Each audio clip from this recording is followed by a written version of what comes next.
Welcome to the Virtual Strategic Solutions Virtual Reality Simulation System. Accessing Legacy Dataset. Files loaded. Simulation ready.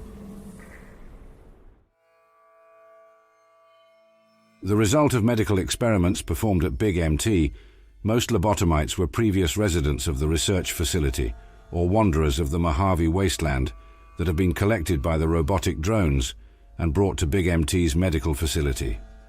There, they suffered in having all of their major organs replaced with electronic equivalents by the Sync's auto-dock routine.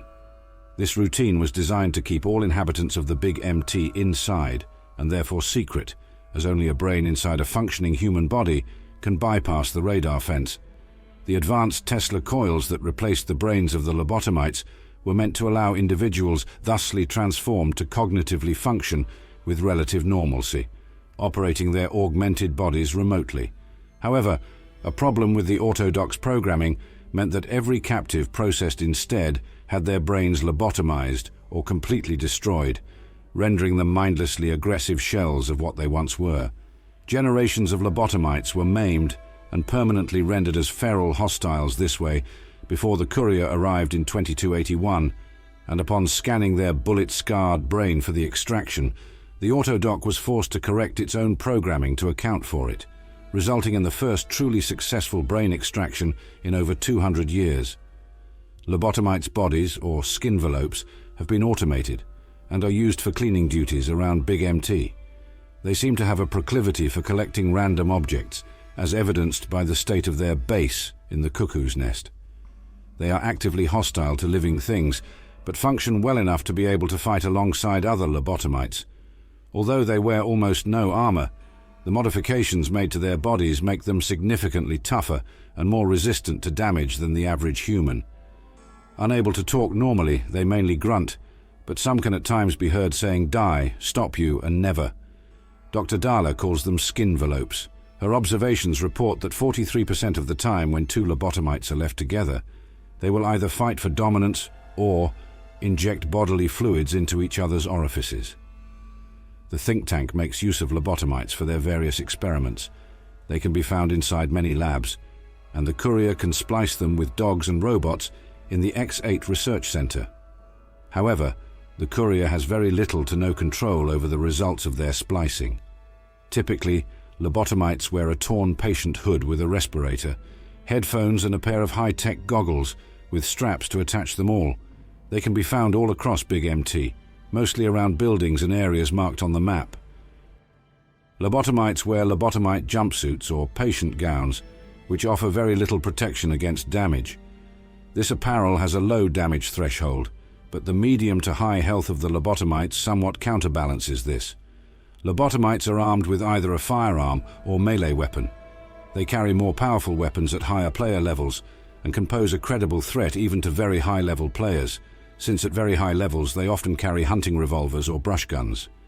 At all levels, melee-oriented lobotomites frequently carry saturnite fists or proton axes. Usually they attack in groups of 3, with 2 melee-oriented members and 1 ranged. A single Night Stalker occasionally can be found in their group, and nearby Y-17 trauma override harnesses will fight alongside lobotomies if both spot the courier. Lobotomites have black skin around their eyes, including their eyelids. If they die with their eyes shut, this can make it appear as though their eyes have been gouged out. They also have a unique lobotomy-scarred skin for their face. Lobotomites will still spawn in great numbers at pre-designated locations after the completion of Old World Blues. Lobotomites make the same sounds as a Fallout New Vegas ghoul and a Trog from Fallout 3. Some lobotomites equipped with melee weapons are completely silent, thus it is possible to be caught off guard. The courier becomes a lobotomite upon visiting Big MT, but still keeps their mental faculties. Randomly appearing lobotomites are always male, but a few female lobotomites can be encountered in the X8 Research Center. These will not respawn. The courier is still considered a lobotomite to Dr. Klein and the other scientists upon completion of Old World Blues. Test Subject 1 was experimented upon within the Y-17 medical facility before being released. Test Subject 1 is a unique lobotomite that appears to be the leader at the Cuckoo's nest. He is fixed at a maximum level of 50.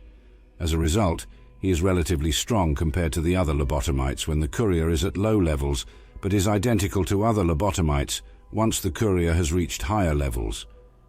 The cuckoo's nest is a circular cave with a large outcropping in the center.